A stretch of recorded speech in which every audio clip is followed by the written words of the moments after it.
الحمدللہ رب العالمین والصلاة والسلام علی سید الانبیاء والمرسلین وعلی آلہ واصحابہ اجمعین۔ حضرت نصیر الدین چراغ دہلوی رحمۃ اللہ علیہ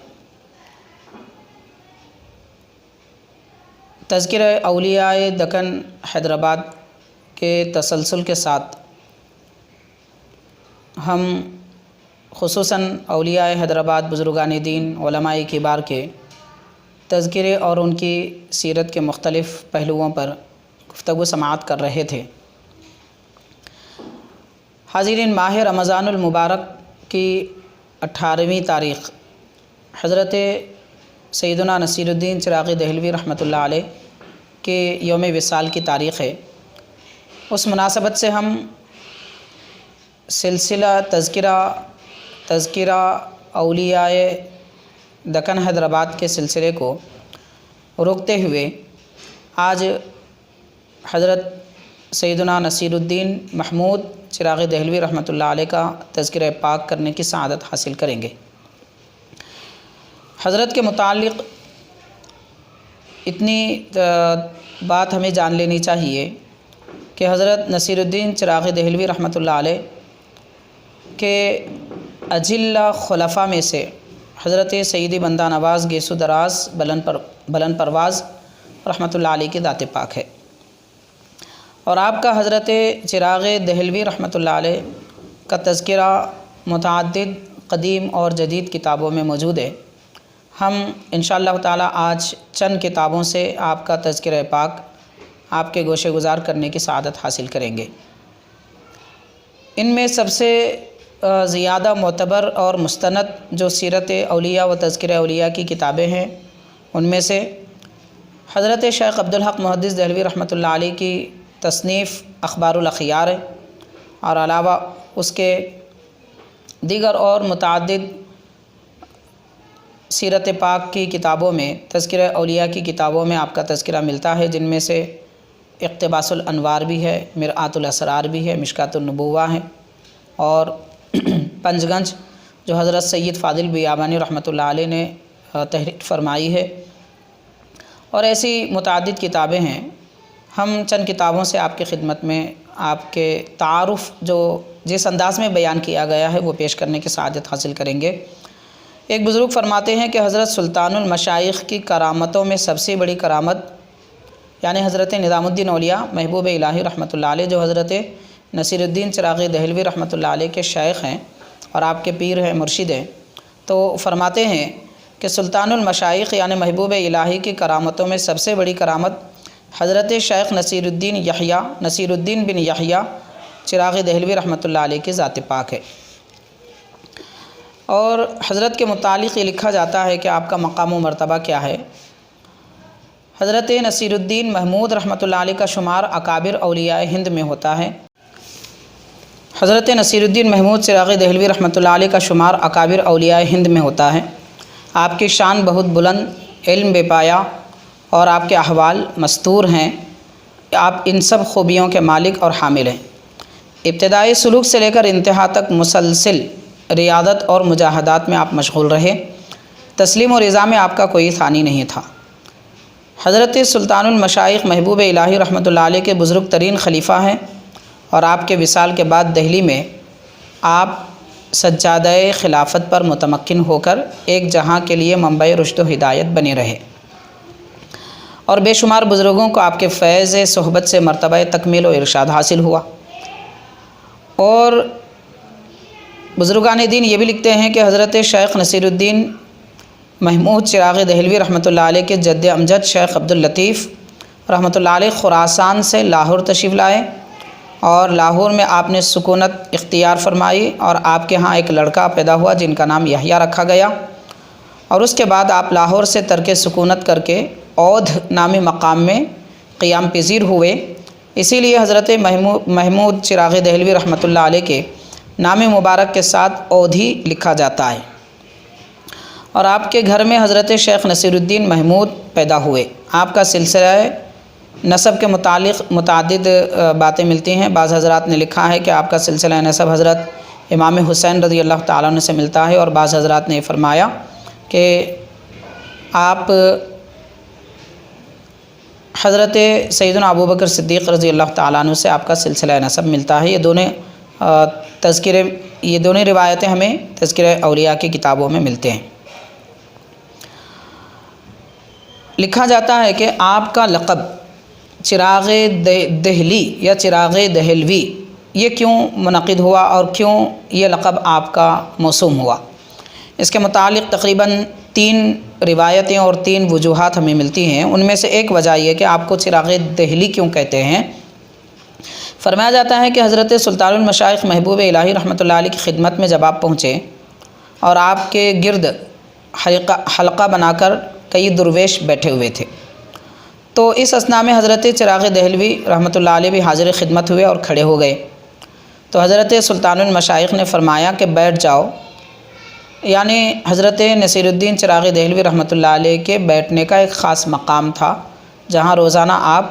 سلطان ہند محبوب الہی کی خدمت میں بیٹھتے تھے۔ تو جو درویش حضرت محبوب الہی کی خدمت میں آئے ہوئے تھے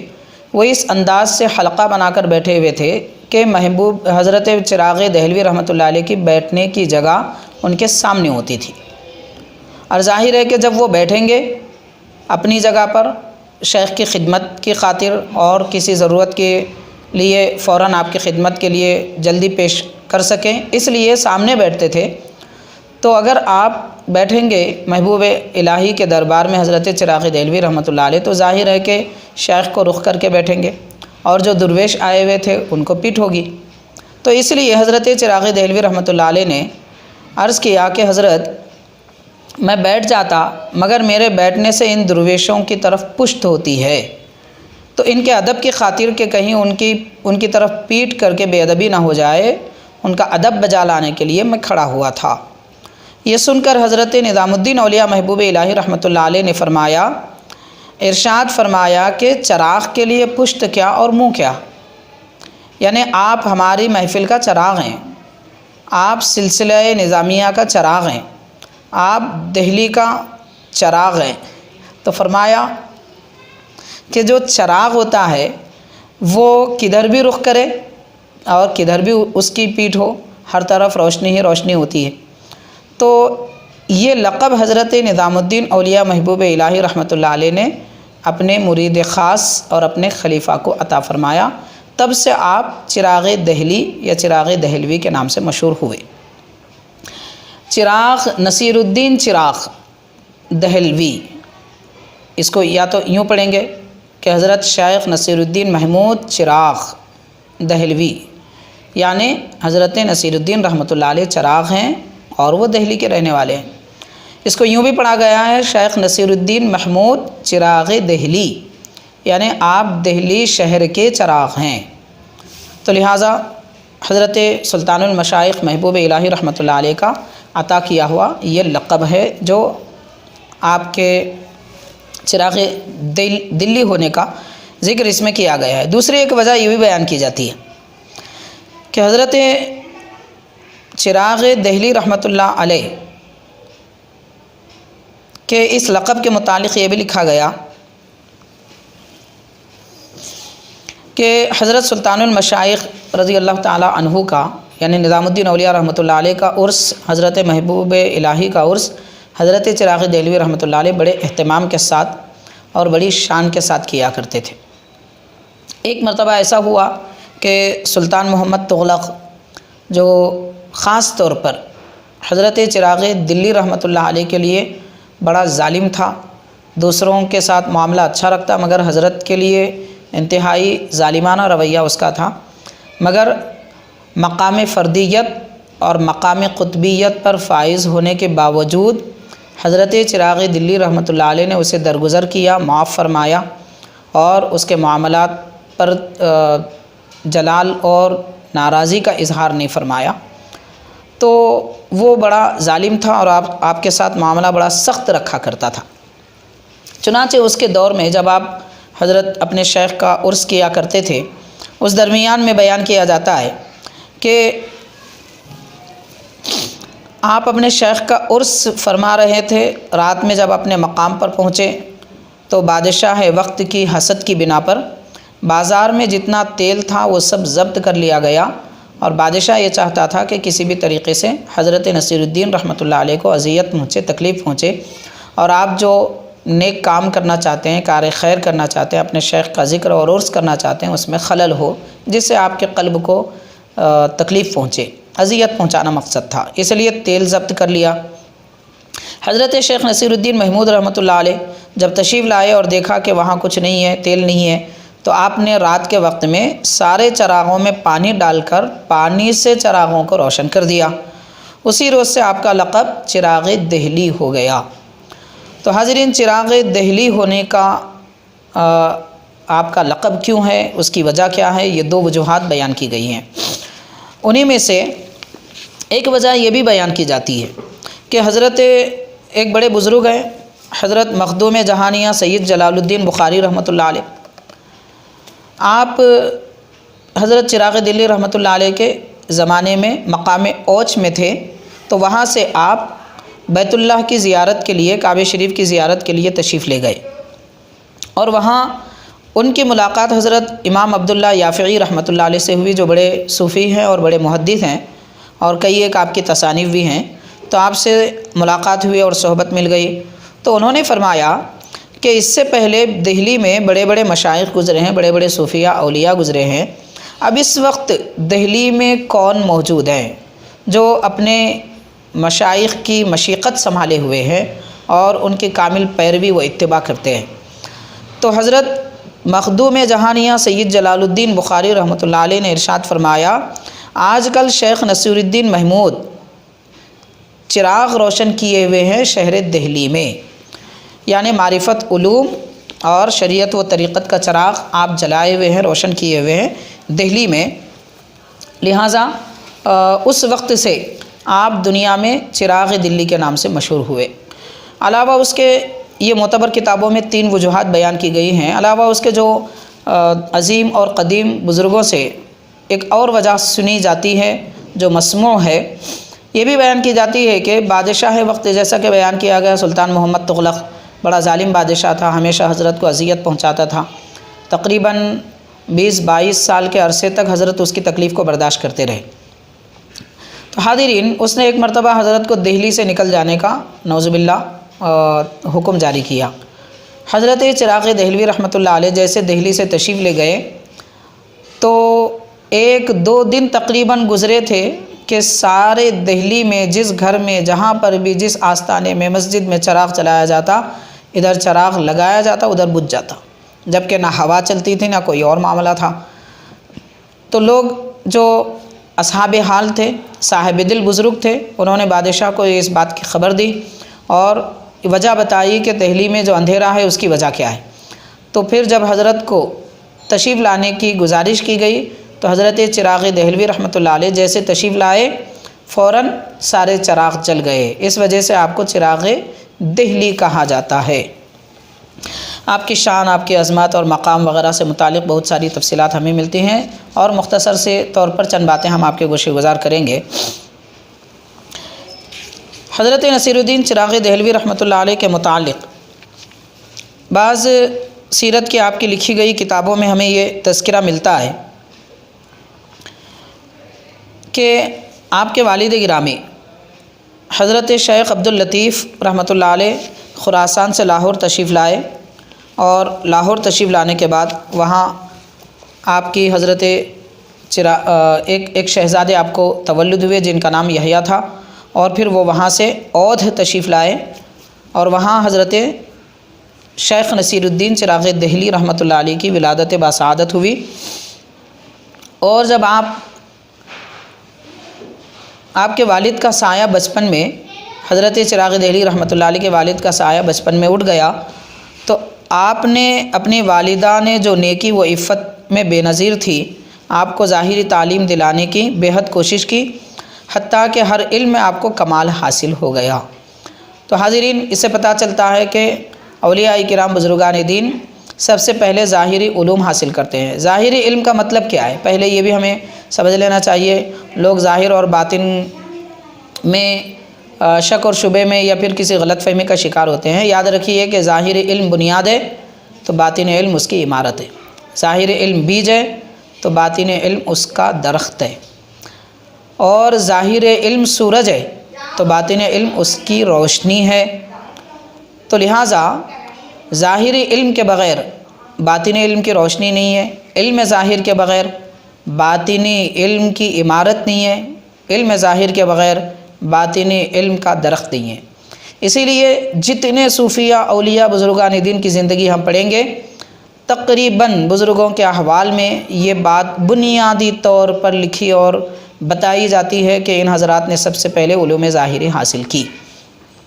علوم ظاہری یعنی قرآن مجید اور احادیث شریفہ، آثار صحابہ کرام اور فقہی مسائل وغیرہ، یہ سارے جو تحریرات ہیں ان تحریرات کا واضح اور ظاہر جو مطلب اللہ تعالیٰ اور اس کے نبی کے پاس مقرر ہے، اس کو جاننے کا نام علم ظاہر کہتے ہیں۔ تو حاضرین، حضرت چراغ دہلی رحمۃ اللہ علیہ اپنی والدہ کی توجہ سے علم ظاہر میں کمال حاصل کیا۔ 25 سال کی عمر میں آپ سب کچھ چھوڑ کر مجاہدہ نفس کے لیے مشغول ہو گئے اور آپ بڑے مرتاض و عبادت گزار گزرے ہیں، اور 7 سال ایک درویش کے ساتھ جنگلوں میں پھرتے رہے۔ اکثر اوقات جنگلی پھل سے روزہ افطار کیا کرتے تھے۔ غور کیجئے کہ آج ہم جن حالات سے گزر رہے ہیں کہ آج ساری انسانیت کو ان کے گھروں میں بند کر دیا گیا ہے۔ افطار کا وقت آتا ہے، ماہ رمضان ہے، تو لوگ پریشان ہو جاتے ہیں کہ کیا خریدیں کیا نہیں خریدیں، اسی لیے بعض لوگ مطالبے بھی کرتے ہیں کہ دکانیں کھول دی جائے وغیرہ وغیرہ جو بھی ہے۔ لیکن حاضرین، خیر حالات جو بھی ہیں، جس معاملے میں پر بھی ہیں، ہمیں یہ جان لینا چاہیے کہ ایک مسلمان کی زندگی میں سہولت بخش زندگی حالات بھی آئیں تو بھی وہ اللہ تعالیٰ کا شکر کرے، اور مصیبت زدہ حالات بھی آئیں تو صبر کرنے کی عادت ڈالے۔ دیکھیے کہ اولیاء کرام بزرگان دین کچے پتوں سے، درخت کے کچے پھلوں سے بھی روزہ افطار کیا کرتے تھے۔ چنانچہ آپ کے متعلق لکھا جاتا ہے کہ 33 سال کی عمر میں آپ دہلی پہنچے۔ متعدد مقامات پر پہنچتے ہوئے ریاضتوں اور مجاہدوں کے بعد 33 سال کی عمر میں آپ دہلی پہنچے اور سلطان المشائخ کی زیارت سے مشرف ہوئے۔ کچھ عرصہ آپ کی خدمت میں رہے، لیکن کبھی کبھی اپنی والدہ اور ہمشیرہ کی جمع خاطر کے خاطر اپنے وطن یعنی اوت تشریف لے جاتے، چند یوم وہاں رہ کر پھر واپس آ جاتے، اور سلطان المشائخ کی خدمت میں رہ کر تربیت حاصل کرتے تھے اور سخت مجاہدات کیا کرتے تھے۔ آپ کی سیرت پاک میں یہ بھی لکھا جاتا ہے کہ سیر الاولیاء حضرت نظام الدین اولیاء محبوب الہی رحمۃ اللہ علیہ کے حالات زندگی وغیرہ پر لکھی گئی بڑی مشہور معتبر مستند کتاب ہے۔ اس میں لکھا جاتا ہے کہ ایک دن سلطان المشائخ اپنے بالا خانے سے اتر رہے تھے، آپ کی نظر شیخ نصیر الدین محمود چراغ دہلوی رحمۃ اللہ علیہ پر پڑی۔ اس وقت وہ بڑے درخت کے نیچے متحیر کھڑے تھے، ایک درخت کے نیچے، یعنی گویا آپ پر ایک تحیر کا عالم تھا اور محو استغراق تھے، ذکر الہی میں مصروف تھے۔ تو حضرت محبوب الہی رحمۃ اللہ علیہ نے لوگوں کو بھیج کر انہیں طلب فرمایا اور پاس بٹھا کر دریافت فرمایا کہ تمہارے دل میں کیا خواہش ہے اور اس کام سے تمہارا کیا مقصد ہے، یعنی کیوں آپ یہاں پر آئے ہیں، کیا تربیت حاصل کرنا چاہتے ہیں وغیرہ آپ نے دریافت فرمایا، اور فرمایا کہ تمہارے والد کیا کام کیا کرتے تھے۔ تو حاضرین، اب غور کریں، یہاں پر ایک سبق ہمیں ملتا ہے۔ حضرت چراغ دہلوی رحمۃ اللہ علیہ حاضر خدمت ہوئے، ایک عرصہ گزرا۔ حضرت محبوب الہی رحمۃ اللہ علیہ اور ہمارے بزرگوں کا طریقہ کار یہ تھا کہ جب آپ کی خدمت میں کوئی علم حاصل کرنے کے لیے آتا، فیض حاصل کر کے مراتب طے کرنے کے ارادے سے آتا، تو یہ حضرات اس کا حال چال ڈھال وغیرہ یہ سب دریافت بعد میں فرماتے، پہلے جس مقصد سے آیا ہے اس مقصد کی تکمیل فرماتے، پہلے انہیں باطنی نعمتوں سے نوازتے۔ چنانچہ ایک عرصے کے بعد نے عالم تحیر میں دیکھ کر حضرت محبوب الہی یہ سمجھ گئے کہ یہ بڑے صوفی باکمال گزریں گے اور ہمارے سلسلہ جاری رہنے کے لیے ایک شاخ بنیں گے۔ چنانچہ اسی لیے آپ نے یہ سب دریافت فرمایا کہ آپ کے والد کیا کام کرتے تھے۔ تو عرض کیا کہ حضرت محمود چراغ دہلوی رحمۃ اللہ علیہ نے عرض کیا کہ میرا مقصد آپ کی درازی عمر کے لیے دعا کرنا ہے۔ غور کیجئے کہ شیخ اور استاذ کے ساتھ ایسی محبت ہونی چاہیے، دنیاوی کوئی مقصد نہ ہو، یہ مقصد نہ ہو کہ جو کچھ ہے ہم حاصل کر لیں گے، اس کے بعد اپنی 1.5 اینٹ کی دیوار الگ بنا لیں گے۔ ایسا مقصد بزرگوں کا نہیں ہوتا تھا، اور نہ ہی کوئی بزرگ اگر ہو تو ایسی نیت رکھتا ہے۔ آپ یہ چاہتے تھے کہ میرے شیخ کی عمر دراز ہو، میرے شیخ کا سایہ بڑا ہو، میرے شیخ کو درجے اعلیٰ مراتب حاصل ہوں اور میرے شیخ کے لیے میں دعا کرتا رہوں۔ یعنی ایک بندے کو حضرت چراغ دہلوی رحمۃ اللہ علیہ سبق یہ دے رہے ہیں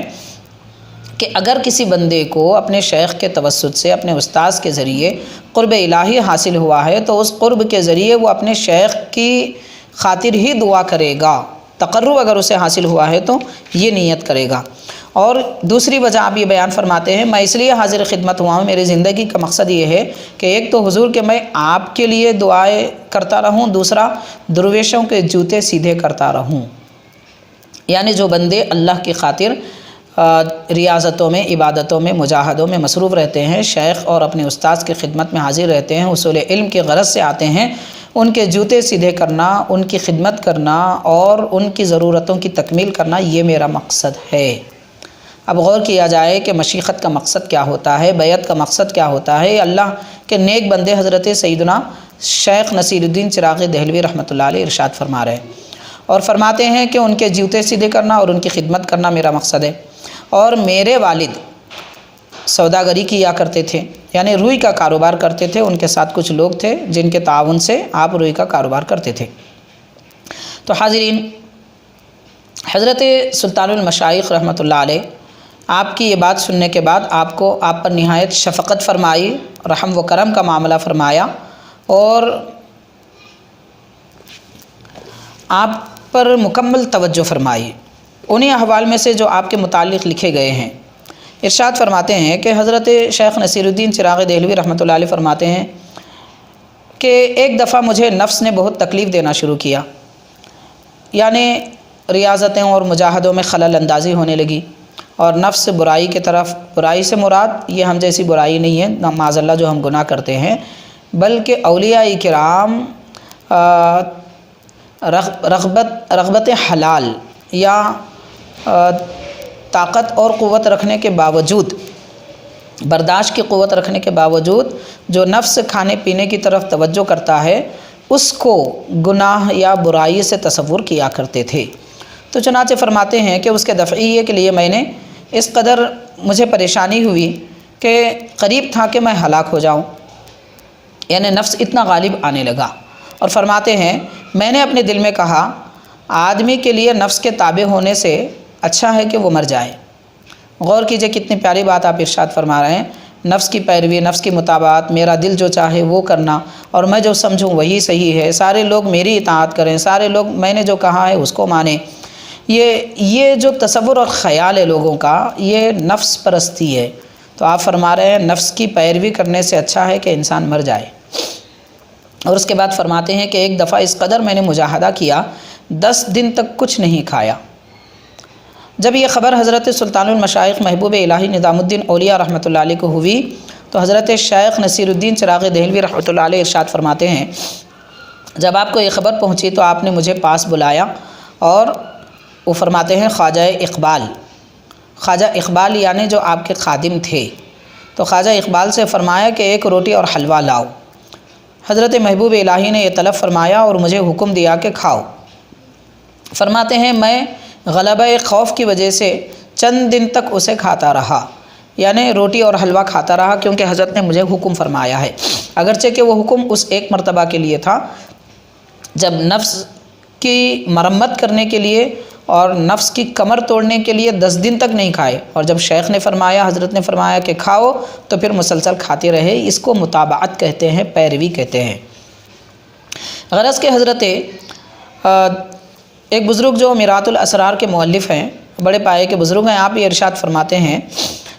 فرماتے ہیں کہ حضرت شیخ نصیر الدین محمود سلطان المشائخ کے یعنی محبوب الہی کے ان 10 خلفاء میں سے ہیں کہ جن خلفاء کو عشرہ مبشرہ کے مانند اس زمانے میں لوگ سمجھتے تھے، یعنی حضور نبی کریم صلی اللہ علیہ وسلم کے 10 صحابہ کرام جن کو پیارے آقا صلی اللہ علیہ وسلم نے ایک ہی نشست میں جنت کی بشارت عطا فرمائی، اور غالباً یہ بشارت اس طرح کی جمعیت میں سب سے پہلے دی گئی تھی۔ تو لہٰذا ان عشرہ مبشرہ کے نقش قدم پر حضرت محبوب الہی کے 10 خلفاء کرام تھے، ان 10 میں سے حضرت سیدنا نصیر الدین چراغ دہلوی رحمۃ اللہ علیہ بھی ہیں۔ اور فرما برداری و متابعت ظاہری و باطنی میں ممتاز تھے۔ ارشاد فرماتے ہیں حضرت محبوب الہی نظام الدین اولیاء رحمۃ اللہ علیہ کے خلفاء میں جو حضرت سیدنا نصیر الدین چراغ دہلوی رحمۃ اللہ علیہ کا حال ہے، ان احوال میں یہ بھی لکھا جاتا ہے کہ آپ نے ایک مرتبہ حضرت امیر خسرو رحمۃ اللہ علیہ سے یہ ارشاد فرمایا چراغ دہلوی رحمۃ اللہ علیہ نے کہ آپ ہمارے شیخ کی خدمت میں مقبولیت رکھتے ہیں، وہ آپ کو بہت چاہتے ہیں اور خلوت گزینے کی محفلوں میں آپ ان کے ساتھ شریک رہتے ہیں، چنانچہ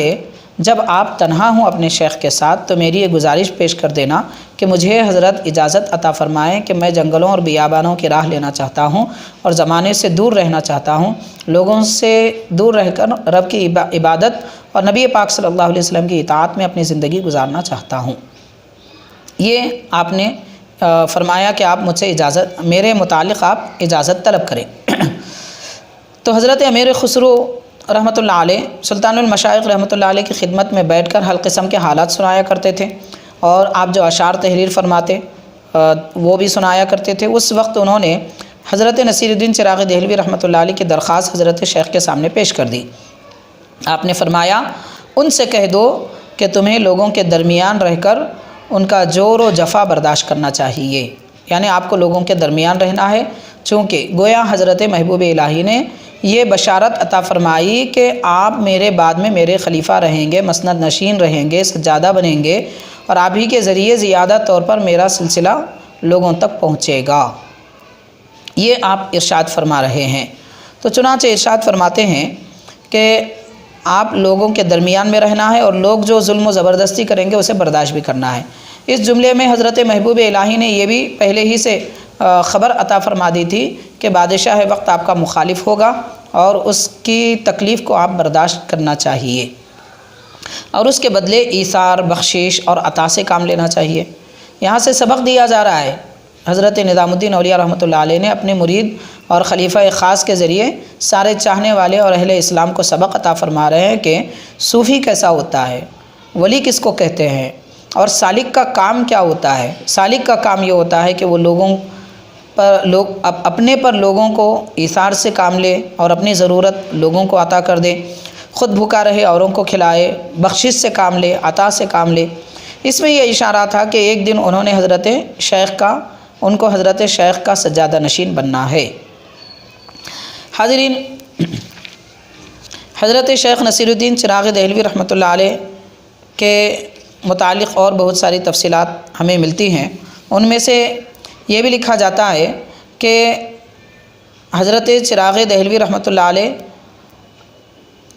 قطب کے مرتبہ قطب پر اور قطب مدار کے مرتبے پر فائز تھے۔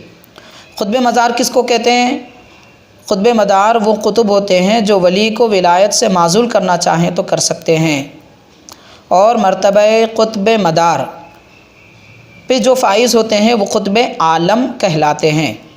اور اقطاب کو مقام قطبیت سے معزول کرنا چاہیں تو بھی کر سکتے ہیں۔ اور اللہ تبارک و تعالیٰ نے ایک فرشتے کو اس بات پر مامور فرمایا ہے کہ قطب جو چاہیں، قطب مدار جو چاہیں، وہ ان کے خواہش کے مطابق کام پورے کیا کریں۔ حاضرین، یہ لکھا جاتا ہے کہ حضرت شیخ نصیر الدین چراغ دہلوی رحمۃ اللہ علیہ کا وقت اخیر جب قریب آیا تو آپ نے اپنے دونوں بھانجوں یعنی حضرت شیخ زین الدین اور حضرت شیخ کمال الدین رحمۃ اللہ علیہما کو طلب فرمایا، جو آپ کے قریبی تھے، اور پاس بلا کر وصیت فرمائی کہ حضرت شیخ کے مزار کے قریب، یعنی محبوب حضرت چراغ دہلوی رحمۃ اللہ علیہ کے مزار کے قریب ان کا مزار ہے، ان دو بزرگوں کا، ان سے آپ نے یہ ارشاد فرمایا کہ میرے بعد میرا خرقہ خلافت کسی کے لیے نہیں ہے، یعنی حضرت محبوب الہی نے جو آپ کو خرقہ خلافت عطا فرمایا تھا وہ کسی اور کے لیے نہیں ہے، اور ارشاد فرمایا کہ مجھے کفن پہنانے کے بعد خرقہ خلافت میرے کفن پر رکھ دینا، اور جو حضرت کا مصلی ہے وہ میرے سرحانے اینٹ کی جگہ رکھ دینا، اور پھر حضرت کی جو تسبیح، محبوب الہی کی تسبیح حضرت چراغ دہلوی رحمۃ اللہ علیہ کے پاس تھی، وہ تسبیح میری شہادت کی انگلی میں لپیٹ دینا، اور اس کے بعد ارشاد فرمایا کہ مجھے قبر کے حوالے کر دینا، کیونکہ حضرت سلطان المشائخ سے جو خرقہ خلافت مجھے ملا ہے وہ میرے قبر میں میرے پاس محفوظ رہے، اور گویا آپ نے یہ فرمایا کہ میں کسی اور کو یہ تبرک نہیں دینا چاہتا۔ حاضرین، لکھا جاتا ہے کہ آپ کی وصیت کے مطابق عمل کیا گیا، اور جب آپ کو غسل دیا گیا، تدفین کا مرحلہ سامنے آیا، غسل دینے کے بعد حضرت سیدی بندہ نواز کیسو دراز بلند پرواز رحمۃ اللہ علیہ، جو حضرت کو غسل دینے میں بھی شریک تھے، آپ نے حضرت کی چارپائی جس پر آپ کو غسل دیا گیا تھا چراغ دلی کو، تو حضرت بندہ نواز رحمۃ اللہ علیہ نے اس پر جو رسیاں پڑی ہوئی تھیں، جو باندھے گئے تھے، تو جو رسیاں پڑی ہوئی تھی، چارپائی رسی سے بندھی جاتی تھی، اس زمانے میں بنائی جاتی تھی، تو ان رسیوں کو لے کر حضرت بندہ نواز اپنے گلے میں ڈال لیتے ہیں۔ اپنے شیخ کے غسل دی گئی چارپائی کی عظمت کیا ہے حضرت بندہ نواز بتا رہے ہیں، اور یہ فرماتے ہیں کہ اپنے گلے میں ڈال دیتے ہیں اور فرماتے ہیں کہ ہمارا خرقہ تو یہی ہے کہ حضرت کو غسل جس رسی پر دیا گیا چارپائی پر، وہ رسی ہی میرا خرقہ ہے، یہ کہہ کر آپ انہیں اپنے گلے میں ڈال لیتے ہیں۔ بزرگان دین یہ لکھتے ہیں کہ حضرت بندہ نواز کو یہ مقبولیت اس اعتقاد کی بنا پر اللہ تعالیٰ نے عطا فرمائی کہ 4 دانگ عالم میں آپ کا شہرہ اور آپ کا ڈنکا بجایا جا رہا ہے۔ حضرت سیدنا چراغ دہلوی محبوب الہی کے خلیفہ خاص ہیں۔ آپ کے متعلق حضرت شیخ عبدالحق محدث دہلوی رحمۃ اللہ نے بڑی تفصیل سے سیرت لکھی ہے۔ ان میں سے آپ یہ نقل فرماتے ہیں کہ آپ حضرت شیخ نظام الدین اولیاء محبوب الہی کے مشہور ترین اور ممتاز خلیفہ تھے۔ آپ کے احوال کے وارث اور صاحب سر بزرگ تھے، یعنی محبوب الہی کے رازدار تھے، دل کے احوال اور روح کے احوال آپ جانتے تھے، اور محبوب الہی کے وصال کے بعد میں دہلی کی ولایت آپ کے حوالے کر دی گئی، اور آپ اپنے شیخ کے مکمل پیروکار تھے۔ فقر و فاقہ، صبر و ثبات، رضا و تسلیم آپ کے قابل ذکر اوصاف ہیں۔ لکھا جاتا ہے حضرت شیخ عبدالحق محدث دہلوی رحمۃ اللہ علیہ نے تحریر فرمایا ہے، منقول ہے کہ ایک روز حضرت شیخ نصیر الدین محمود چراغ دہلوی رحمۃ اللہ علیہ نظام الدین اولیاء محبوب الہی رحمۃ اللہ علیہ کے خاص مشیر اور رازدار امیر خسرو سے کہا کہ آپ براہ کرم خواجہ صاحب کی خدمت میں میرا یہ پیغام عرض کر دیں کہ میں اودھ میں رہتا ہوں اور لوگوں کی کثرت سے آمد و رفت کی وجہ سے عبادت الہی میں مجھے مزاحمت ہوتی ہے، اگر ارشاد ہو تو اس مقام کو ترک کر کے جنگل میں چلا جاؤں اور وہاں یکسوئی سے اللہ تعالیٰ کی عبادت میں مشغول ہو جاؤں۔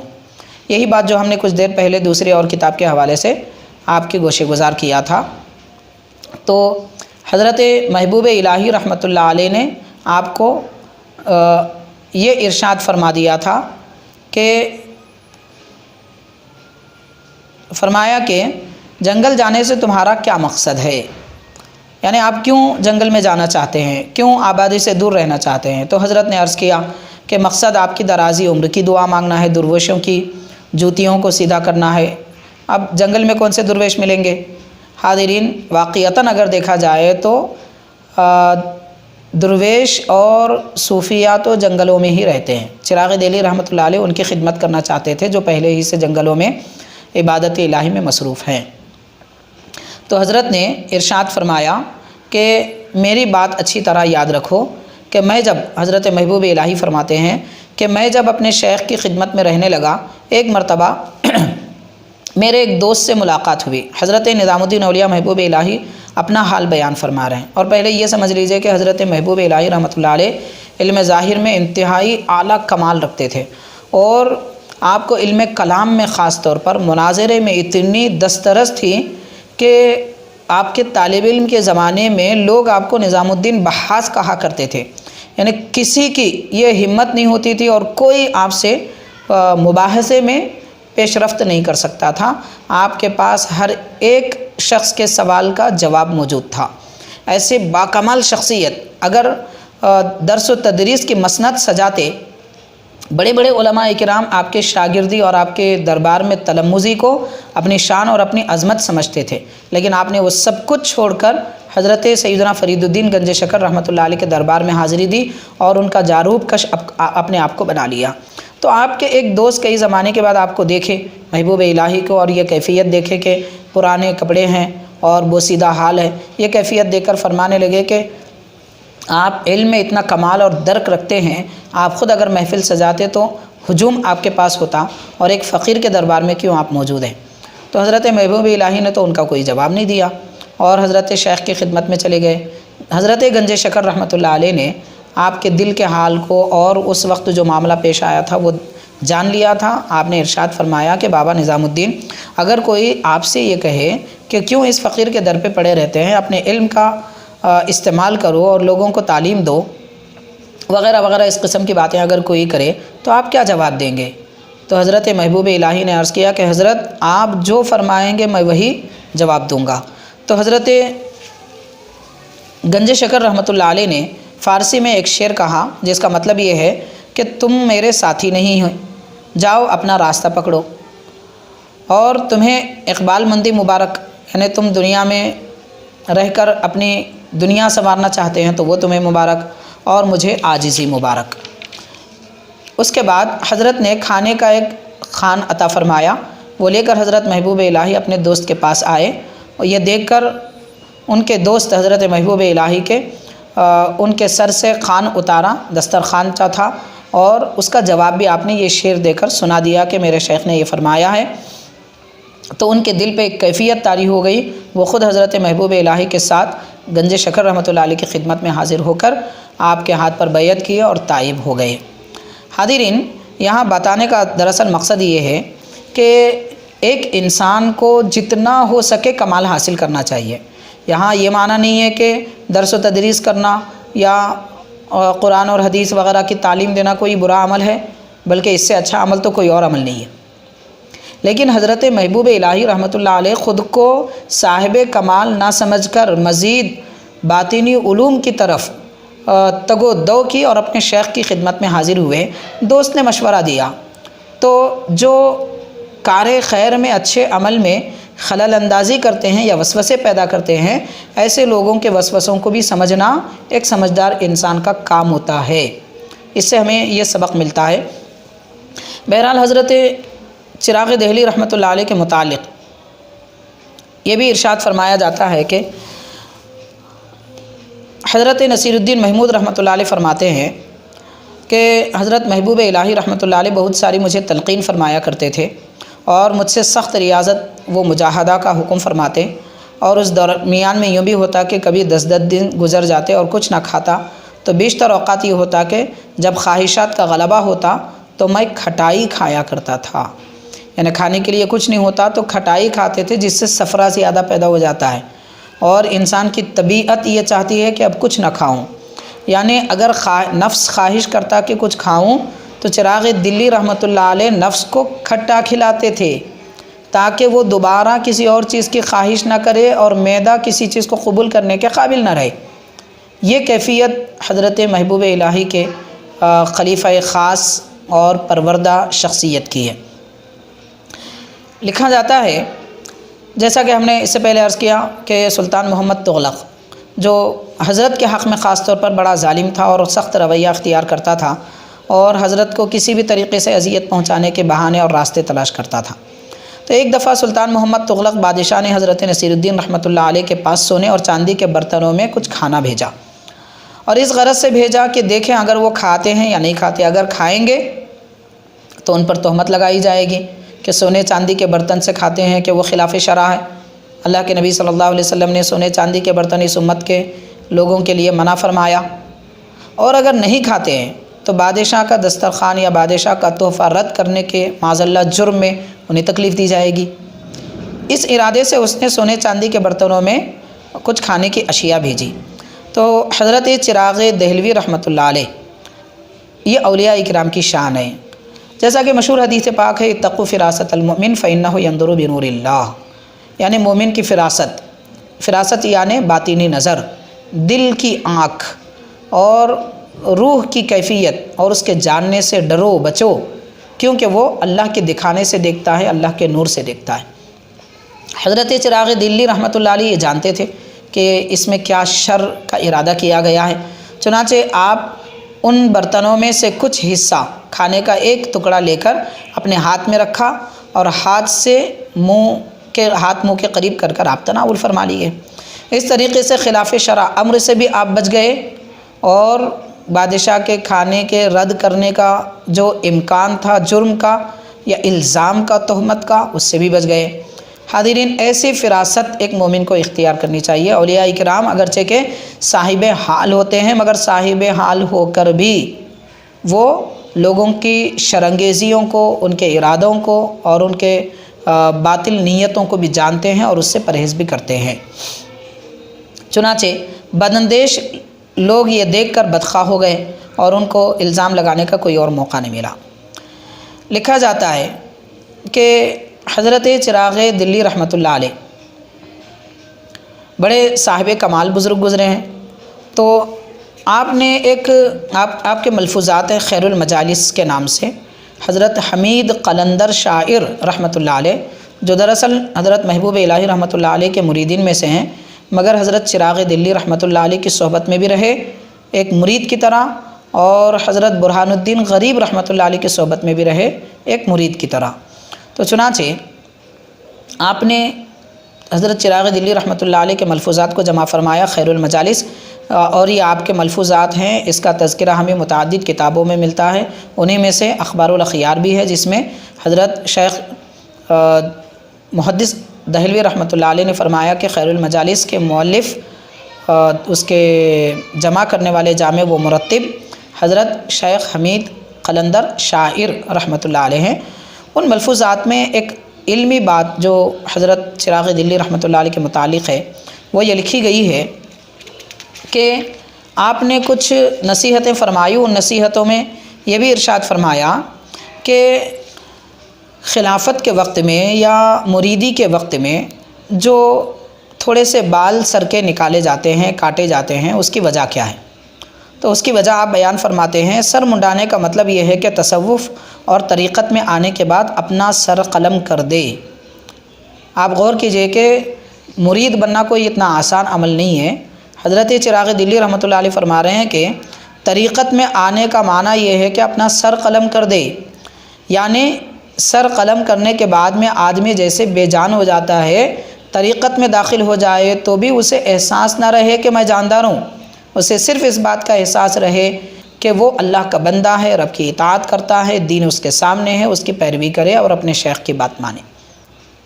باقی کسی چیز کی طرف اس کی توجہ نہ ہو۔ اس کو کہتے ہیں سر منڈانا۔ تو یہ ممکن نہیں ہے کہ سر قلم کر دے۔ اس راستے کی پہلی منزل، چراغ دلی رحمۃ اللہ علیہ فرماتے ہیں، اس راستے کی پہلی منزل سر قربان کر دینا ہے۔ اگر واقعتاً سالک اپنے سر کو جسم سے جدا کر دے تو کوئی چیز نہیں کر سکتا، یعنی اطاعت، فرما برداری وغیرہ، عبادت، ریاضت، مجاہدہ وغیرہ، یہ سب چیزیں نہیں کر سکتا، تو اس کا وجود ہی اس دنیا میں نہیں رہے گا۔ اور اگر سر قلم کرنے کا اسی لیے اس کے سر کے بال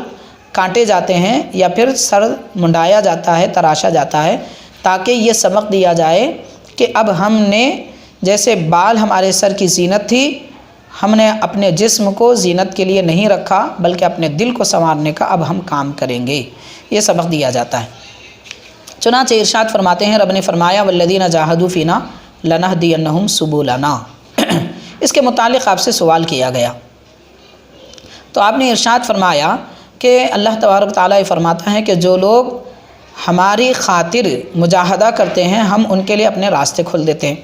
تو اللہ تعالیٰ کی خاطر مجاہدہ کرنے کا مطلب کیا؟ تو حضرت فرماتے ہیں یہاں پر والذین جاہدوا لنا